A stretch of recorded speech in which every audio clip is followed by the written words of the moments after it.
ایران کے علاقے سروان میں 9 پاکستانیوں کا بے رحمانہ قتل۔ ایک تو یہ کہ جو ایران کے اندر ہوا ہے، 9 پاکستانی وہاں پہ سوچ سمجھ کر ایران کے اندر کارروائی کی ہے۔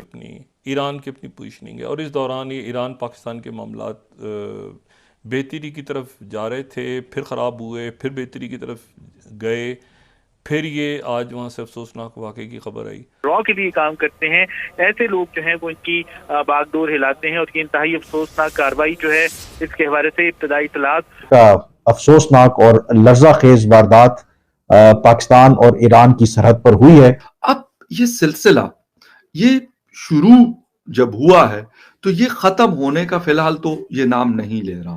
یہ یقینی طور پر ایک کافی الارمنگ ڈیولپمنٹ ہے گیون دا فیکٹ کہ ابھی ایران اور پاکستان کے درمیان جو ایک ملٹری سٹینڈ آف ہوا تھا، اور اس کے بعد دونوں ممالک نے کوشش کر کے چیزوں کو ٹھنڈا کرنے کی کوشش کی تھی، اور اس واردات کا ہونا یقینی طور پر ایک کنسرن والی بات۔ اور یہ ہو کیا رہا ہے کہ ٹینشنز بجائے کم ہونے کے مزید بڑھ رہی ہے۔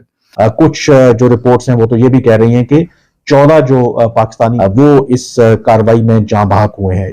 اور ایسے لوگ جو ایران میں بیٹھے ہوئے ہیں جو پاکستان کے نیشنل انٹرسٹ کے خلاف کام کر رہے ہیں۔ ابھی تک کسی تنظیم کسی گروپ نے اس اندوہناک واقعے کی ذمہ داری قبول نہیں کی۔ اپیرنٹلی یہ لگ رہا ہے کہ اس کا رہ گئی۔ واقعہ ایران کے شہر سراوان میں پیش آیا۔ فائرنگ سے 5 افراد کے زخمی ہونے کی بھی اطلاعات ہیں۔ شہید ہونے والے 9 مزدوروں میں سے 5 کا تعلق مظفر گڑھ کی تحصیل علی پور سے ہے، جو 8 سال سے محنت مزدوری کے لیے ایران میں مقیم تھے۔ لواحقین نے حکومت سے میتیں پاکستان لانے کی اپیل کر دی۔ تہران میں پاکستان کے سفیر مدثر ٹیپو نے واقعے کی تصدیق کی۔ اپنے بیان میں کہ جو ایران کے اندر ہوا ہے، 9 پاکستانی وہاں پہ آج ان کے جو پاکستان کے سفیر جو مدثر ٹیپو صاحب ہیں، انہوں نے صدر ابراہیم رئیسی سے ملاقات کی۔ میرے خیال سے ان کے وزیر خارجہ پاکستان بھی آ رہے ہیں، لیکن یہ افسوسناک واقعہ پیش آیا ہے۔ 9 پاکستانی وہاں پہ جو ہے ان کو وہاں پہ شہید کر دیا گیا۔ کیا یہ ممکن ہے؟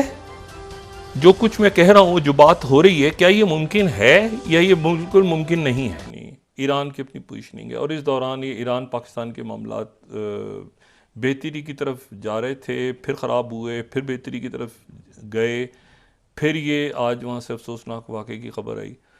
تو یہ اب اگلے چند دنوں میں یہ بات واضح ہوگی کہ کیا وہاں پہ سیز فائر ہوتا ہے اور کیا فلسطینی آزاد فلسطینی ریاست کا قیام کا۔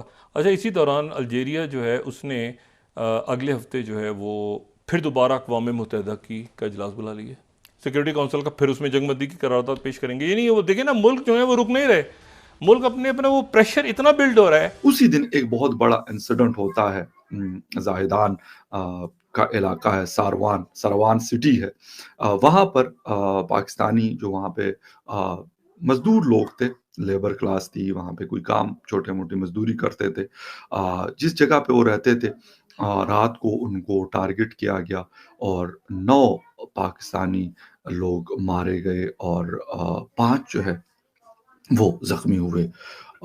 کیا ہوا اس کے بعد، اور یہ ہو کیا رہا ہے کہ ٹینشنز بجائے کم ہونے کے مزید بڑھ رہی ہے؟ اس کی وجوہات کیا ہے؟ پاکستان اور ایران میں اس طرح کی چیزیں کیوں اب زیادہ دیکھنے کو مل رہی ہے؟ بات ہم کر رہے ہیں اس وقت پاکستان اور ایران کے تعلقات کے حوالے سے۔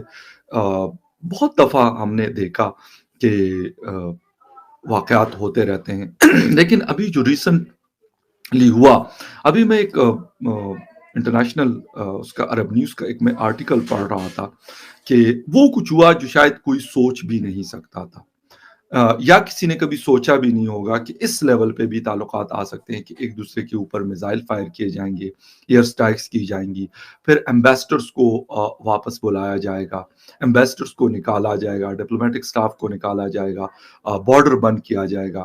یعنی یہ ساری چیزیں ہم نے لاسٹ 10 to 15 ڈیز میں دیکھی، اور اگر چلیں اس کے اوپر اکتفا ہوتا اور چیزیں ختم ہوتی تو کہتے کہ چلیں ایک ایشو آیا تھا لیکن اس کو بہت اچھے سے ریزالو کیا گیا۔